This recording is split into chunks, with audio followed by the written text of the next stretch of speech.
Hello friends आज की video में आपको रैम की पूरी डिटेल के बारे में बताने वाला हूँ। यानी रैम क्या होती है, हमको इसको क्यों यूज़ करना चाहिए, इसके कौन कौन से पार्ट्स होते हैं और उसकी क्या क्या विशेषताएं होती है। तो फ्रेंड्स इस वीडियो को एंड तक देख देखिएगा और आपको इन सब के बारे में जानना है। फ्रेंड्स रैम का full form random access memory, इसको डायरेक्ट एक्सेस मेमोरी भी बोला जाता है। यह मेमोरी ज़्यादा दौर पर कंप्यूटर में कम साइज में रहती है। सेकेंडरी मेमोरी की तुलना में यह कम होती है। जैसे मोबाइल में 1 GB 2 GB 3 GB 4 GB 6 GB तक होती है।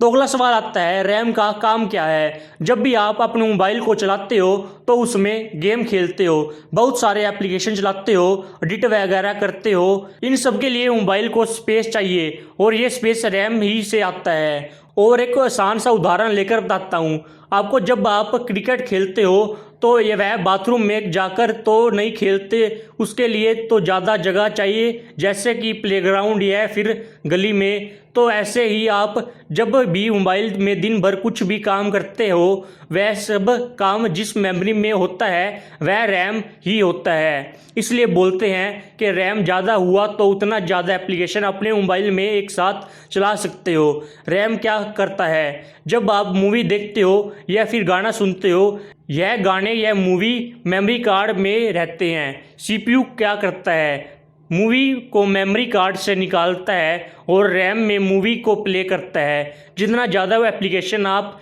एक साथ चलाओगे उतना ही ज़्यादा रैम इस्तेमाल होगा और मोबाइल स्लो होगा या फिर हैंग होगा। इसलिए जितना हो सके रैम को फ्री रखिए, यह खाली हो जाती है जब बिजली चलनी बंद हो जाती है मोबाइल के अंदर। अच्छे से समझो, आपका मोबाइल फ़ोन बंद हो जाता है, मतलब आप अगर 4 से 5 एप्लीकेशन अपने मोबाइल में खोल रखे हो और आपका मोबाइल को बंद कर देता है और फिर से ऑन करते हो, तो आप देखे होंगे आपके सारे एप्लीकेशन बंद हो जाते हैं और मोबाइल स्लो होगा या फिर हैंग होगा। इसलिए जितना हो सके रैम को फ्री रखिए, यह खाली हो जाती है जब बिजली चलनी बंद हो जाती है मोबाइल के अंदर। अच्छे से समझो, आपका मोबाइल फ़ोन बंद हो जाता है, मतलब आप अगर 4 से 5 एप्लीकेशन अपने मोबाइल में खोल रखे हो और आपका मोबाइल को बंद कर देते हो और फिर ऑन से ऑन करते हो, तो आप देखे होंगे आपके सारे एप्लीकेशन बंद हो जाते हैं। इसलिए इस मेमोरी को वोलेटाइल मेमोरी बोला जाता है। आप जान ही गए हो रैम क्या होता है, इसे रैंडम एक्सेस मेमोरी क्यों कहा जाता है। फ्रेंड्स अब मेन बात आती है, इसको हम रैम क्यों कहते हैं, यानी रैंडम एक्सेस मेमोरी क्यों कहते हैं। रैम में डेटा को निर्देश सेल्स में स्टोर रहता है। प्रत्येक सेल से कुछ रोज एवं कॉलम से मिलकर बना होता है, जिसका अपना यूनिक एड्रेस होता है। इसे सेल पाथ भी कहते हैं। सीपीयू उन सेल्स से अलग अलग डाटा प्राप्त कर सकता है और वो भी बिना कोई सीक्वेंस के ही, मतलब कि रैम में उपलब्ध डाटा को रैंडमली एक्सेस किया जा सकता है। इसकी इसी विशेषता के कारण इस मेमोरी का नाम रैंडम एक्सेस मेमोरी कहा गया है। तो फ्रेंड्स आज हमने जाना कि रैम क्या होती है और हम इसको रैम क्यों कहते हैं, यानी रैंडम एक्सेस मेमोरी क्यों कहते हैं। रैम की कैरेक्टरिस्टिक्स कौन कौन सी है, यानी रैम की क्या क्या विशेषताएं होती हैं।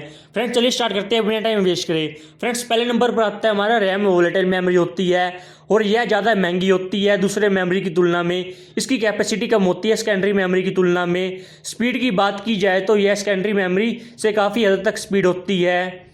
जब बिजली बंद हो जाती है यह मेमोरी खाली हो जाती है। सारे प्रोग्राम एप्लीकेशन इंस्ट्रक्शंस इस मेमोरी में ही चलते हैं।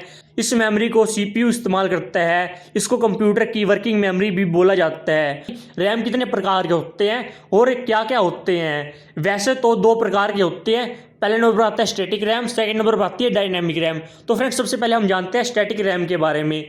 ये स्टैटिक शब्द से ही पता चल रहा है, ये स्थिर है, मतलब इसमें डाटा तब तक रहेगा जब तक इसमें बिजली आती रहेगी। इसको एस रैम भी बोला जाता है। ये चिप 6 ट्रांजिस्टर इस्तेमाल करता है और कोई भी कैपेसिटर नहीं। ट्रांजिस्टर्स को लीकेज को रोकने के लिए पावर नहीं चाहिए। ये पावर मतलब इलेक्ट्रिसिटी। इसको बार बार रिफ्रेश करने की कोई ज़रूरत नहीं, डाटा स्थिर रहता है। एस रैम और डी रैम से भी ज़्यादा चिप्स चाहिए समान साइज का डाटा को स्टोर करने के लिए। इसलिए एस रैम को बनाने में पैसे अधिक लगते हैं डी रैम की तुलना में। इसलिए एस रैम को कैश मेमोरी के हिसाब से इस्तेमाल होता है। कैश मेमोरी सबसे तेज है बाकी सब से। फ्रेंड्स अब बात आती है कैरेक्टरिस्टिक्स ऑफ एस रैम की, यानी इसकी क्या क्या विशेषताएं हैं पड़ी। ये बहुत दिनों तक चलती है, इसको बार बार रिफ्रेश करने की ज़रूरत नहीं होती, काफ़ी तेज़ होती है, इसको कैश मेमोरी के इस्तेमाल किया जाता है, इसकी साइज़ ज़्यादा है, महंगी है, दूसरों से ज़्यादा पावर चाहिए। फ्रेंड्स अब सेकंड नंबर बात की डायनेमिक रैम, यानी डायनेमिक रैम क्या है और उसके कैरेक्टरिस्टिक्स क्या है। इसको डी रैम भी बोला जाता है। ये एस रैम का पूरा विपरीत है, इसको बार बार रिफ्रेश करने की ज़रूरत है। अगर डाटा को बरकरार रखना है तो ये केवल तभी संभव है जब इस मेमोरी को एक रिफ्रेश सर्किट के साथ जोड़ा जाए। अधिकांश समय इस डी रैम को सिस्टम मेमोरी बनाने में इस्तेमाल होता है। ये डी रैम एक कैपेसिटर और एक ट्रांजिस्टर से बना है। अब बात आती है फ्रेंड्स इसके कैरेक्टरिस्टिक्स की। ये बहुत कम दिनों तक चलती है, इसको बार बार रिफ्रेश करने की ज़रूरत होती है, काफ़ी धीमी है, इसको कैश मेमोरी के लिए इस्तेमाल किया जाता है, इसकी साइज कम है, सस्ती है, दूसरों से कम पावर चाहिए इसको।